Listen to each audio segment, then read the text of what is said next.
নমস্কাৰ সকলোকে স্বাগতম জনাইছো মোৰ চেনেল এম অসমলৈ। আজি মই আপোনালোকলৈ 30 ডিচেম্বৰৰ কেইটামান কাৰেণ্ট এফেয়াৰ্ছৰ ইম্পৰ্টেণ্ট MCQ কুৱেশ্যন লৈ আহিছোঁ আৰু এই কুৱেশ্যনসমূহ আগন্তুক যি আমাৰ যিকোনো কম্পিটিটিভ এক্সামত অহাৰ পূৰ্ণ সম্ভাৱনা আছে। গতিকে আপোনালোকে ভিডিঅ'টো শেষলৈকে চাব আৰু যদি ভাল পায় তেন্তে লাইক কৰিব, কমেণ্ট কৰিব, শ্বেয়াৰ কৰিব আৰু যদি কোনোবা নতুন আহিছে তেনেহ'লে চেনেলটো ছাবস্ক্ৰাইব কৰিবলৈ নাপাহৰিব। আৰু ইয়াৰ PDF টো মোৰ টেলিগ্ৰাম চেনেলত আপলোড কৰি দিম, গতিকে মোৰ টেলিগ্ৰাম চেনেলটোৰ লিংক ডেছক্ৰিপশ্যনত আছে, আপোনালোকে ফ'ল' কৰি ল'ব। এতিয়া আমি পলম নকৰি ভিডিঅ'টো আৰম্ভ কৰোঁ। আজি আমাৰ প্ৰথম কুৱেশ্যনটো হ'ল শেহতীয়াকৈ কোনখন দেশে কলাসাগৰত তেল নিৰ্গত হোৱাৰ বাবে ফেডাৰেল জৰুৰীকালীন অৱস্থা ঘোষণা কৰিছে? ইয়াৰ অপশ্যনত আছে কানাডা, ছৌদি আৰৱ, ৰাছিয়া, চীন। ইয়াৰ আমাৰ শুদ্ধ উত্তৰটো হ'ব ৰাছিয়া। ৰাছিয়াই আমাৰ কলাসাগৰত তেল নিৰ্গত হোৱাৰ বাবে ফেডাৰেল জৰুৰীকালীন অৱস্থা ঘোষণা কৰিছে। তাৰ পিছৰ প্ৰশ্নটো হ'ল 2011 চনৰ পৰা ভাৰতত ঘৰুৱা প্ৰব্ৰজনকাৰীৰ সংখ্যা কিমান শতাংশ হ্ৰাস পাইছে? ইয়াৰ আমাৰ অপশ্যনত আছে 10%, 12%, তাৰ পৰা আমাৰ 18%, 25%। ইয়াৰ আমাৰ শুদ্ধ উত্তৰটো হ'ব অপশ্যন বি 12%। 2011 চনৰ পৰা আমাৰ ভাৰতবৰ্ষত ঘৰুৱা প্ৰব্ৰজনকাৰীৰ সংখ্যা 12% হ্ৰাস পাইছে। নেক্সট কুৱেশ্যনটো হ'ল চীনৰ পৰা LNG ইন্ধনৰ টেংক আমদানি কৰাৰ ক্ষেত্ৰত শেহতীয়াকৈ কোনখন দেশে এণ্টি ডাম্পিং তদন্ত আৰম্ভ কৰিছে? ইয়াৰ আমাৰ অপশ্যনত আছে ভাৰত, আমেৰিকা, অষ্ট্ৰেলিয়া, ৰাছিয়া। ইয়াৰ শুদ্ধ উত্তৰটো হ'ব অপশ্যন এ ভাৰত। ভাৰতে চীনৰ পৰা LNG ইন্ধন টেংক আমদানি কৰাৰ ক্ষেত্ৰত শেহতীয়াকৈ এণ্টি ডাম্পিং তদন্ত আৰম্ভ কৰিছে। তাৰ পিছৰ প্ৰশ্নটো হ'ল শেহতীয়াকৈ কোনখন ৰাজ্যত ৰথ সপ্তমীক ৰাজ্যিক উৎসৱ হিচাপে ঘোষণা কৰা হৈছে? ইয়াৰ আমাৰ অপশ্যনত আছে ত্ৰিপুৰা, অন্ধ্ৰপ্ৰদেশ, ছত্তীশগড়, অৰুণাচল প্ৰদেশ। ইয়াৰ আমাৰ শুদ্ধ উত্তৰটো হ'ব অন্ধ্ৰপ্ৰদেশ। অন্ধ্ৰপ্ৰদেশত ৰথ সপ্তমীক ৰাজ্যিক উৎসৱ হিচাপে ঘোষণা কৰিছে। এই প্ৰশ্নটো আমাৰ আগন্তুক যি ৰেলৱে এক্সাম হওক বা যিকোনো কম্পিটিটিভ এক্সামত অহাৰ পূৰ্ণ সম্ভাৱনা আছে, গতিকে এইটো আপোনালোকে মন কৰিব। নেক্সট কুৱেশ্যনটো হ'ল শেহতীয়াকৈ উত্তৰ প্ৰদেশৰ কোনখন চহৰত অটল যুৱ মহাকুম্ভ উদ্বোধন কৰা হৈছে? ইয়াৰ আমাৰ অপশ্যনত আছে প্ৰয়াগৰাজ, লক্ষ্ণৌ, গোৰখপুৰ, কানপুৰ। ইয়াৰ শুদ্ধ উত্তৰটো হ'ব আমাৰ অপশ্যন বি লক্ষ্ণৌ। লক্ষ্ণৌত বৰ্তমান আমাৰ যি যুৱ মহাকুম্ভ মেলাৰ আয়োজন কৰা হৈছে উত্তৰ প্ৰদেশৰ, গতিকে আপোনালোকে এইটো মনত ৰাখিব, লক্ষ্ণৌত আমাৰ অটল যুৱ মহাকুম্ভ আয়োজন কৰা হৈছে। তাৰ পিছৰ প্ৰশ্নটো হ'ল শেহতীয়াকৈ কোনখন দেশৰ সাংসদে ভাৰপ্ৰাপ্ত ৰাষ্ট্ৰপতিৰ বিৰুদ্ধে অভিযোগনামা দাখিল কৰিছে? ইয়াৰ আমাৰ অপশ্যনত আছে ৰাছিয়া, দক্ষিণ Korea, America, Pakistan.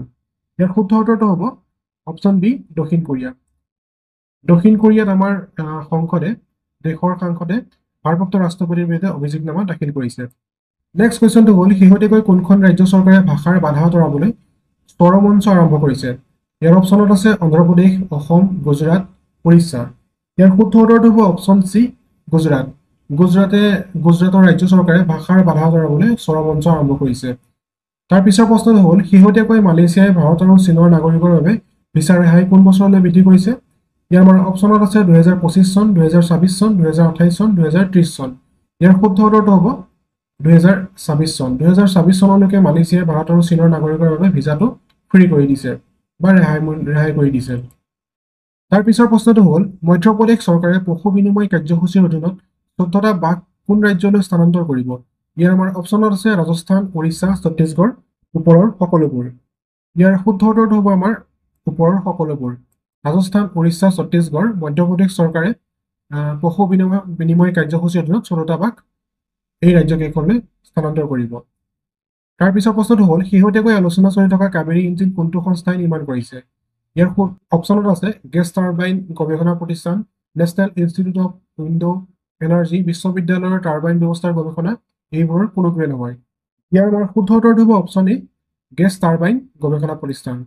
Gas turbine গৱেষণা প্ৰতিষ্ঠানে কাবেৰী ইঞ্জিন নিৰ্মাণ কৰিছে। নেক্সট প্ৰশ্নটো হ'ল শেহতীয়াকৈ ছাত্ৰ ছাত্ৰীৰ বাবে ওমান বৃত্তি আঁচনি ক'ত আৰম্ভ কৰা হৈছে? ইয়াৰ আমাৰ অপশ্যনত আছে দিল্লী, মহাৰাষ্ট্ৰ, কেৰালা, তেলেংগানা। ইয়াৰ শুদ্ধ উত্তৰটো হ'ব দিল্লী। দিল্লীত বৰ্তমান ছাত্ৰ ছাত্ৰীৰ বাবে ওমান বৃত্তি আঁচনি আৰম্ভ কৰা হৈছে। তাৰ পিছৰ প্ৰশ্নটো হ'ল শেহতীয়াকৈ কোনখন ৰাজ্যত BPCL-এ $11 বিলিয়ন শোধনাগাৰ প্ৰকল্পৰ পৰিকল্পনা কৰিছে? ইয়াৰ আমাৰ অপশ্যনত আছে অন্ধ্ৰপ্ৰদেশ, কৰ্ণাটক, মধ্যপ্ৰদেশ, ৰাজস্থান। ইয়াৰ শুদ্ধ উত্তৰটো হ'ব অপশ্যন এ অন্ধ্ৰপ্ৰদেশ। অন্ধ্ৰপ্ৰদেশত BPCL-এ $11 বিলিয়ন শোধনাগাৰ প্ৰকল্পৰ পৰিকল্পনা কৰিছে। পিছৰ প্ৰশ্নটো হ'ল তলত উল্লেখ কৰা কেইটাৰ ভিতৰত ক'ত অনুষ্ঠিত হ'ব যৌথ সামৰিক অনুশীলন সূৰ্য কিৰণৰ 18 সংখ্যক সংস্কৰণ? ইয়াৰ অপশ্যনত আছে শ্ৰীলংকা, ম্যানমাৰ, ভূটান, নেপাল। ইয়াৰ আমাৰ শুদ্ধ উত্তৰটো হ'ব অপশ্যন ডি, নেপাল। নেপালত আমাৰ অনুষ্ঠিত হ'ব যৌথ সামৰিক অনুশীলন সূৰ্য কিৰণ। তাৰ পিছৰ প্ৰশ্নটো হ'ল শেহতীয়াকৈ প্ৰগতি বৈঠকৰ কোনটো সংস্কৰণৰ অধ্যক্ষতা কৰে প্ৰধানমন্ত্ৰী মোদীয়ে? ইয়াৰ আমাৰ অপশ্যনত আছে 42 নং, 43 নং, 44 নং, 45 নং।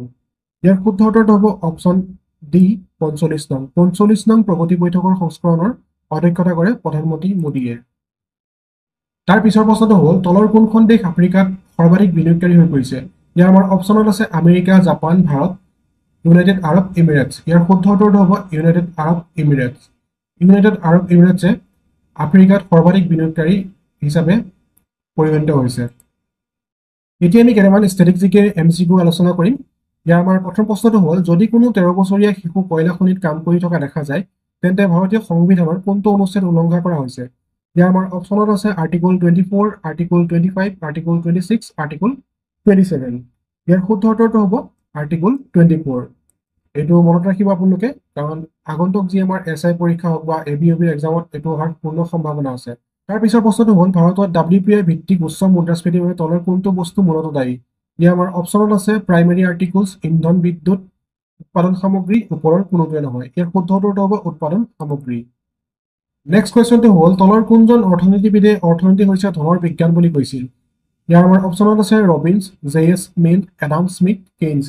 ইয়াৰ শুদ্ধ উত্তৰটো হ'ব option C, Adam Smith. Adam স্মিথে কৈছিলে অৰ্থনীতি হৈছে ধনৰ বিজ্ঞান। তাৰ পিছৰ প্ৰশ্নটো হ'ল তলৰ কোনটো জিন কোডিঙৰ বাবে দায়বদ্ধ? ইয়াৰ আমাৰ অপশ্যনত আছে মাইট্ৰকণ্ড্ৰিয়াৰ DNA, ক্ল'ৰ'প্লাষ্টৰ DNA, nuclear DNA, ribosomal DNA। ইয়াৰ শুদ্ধ উত্তৰটো হ'ব option C, nuclear DNA। Nuclear gene কোডিঙৰ বাবে দায়বদ্ধ।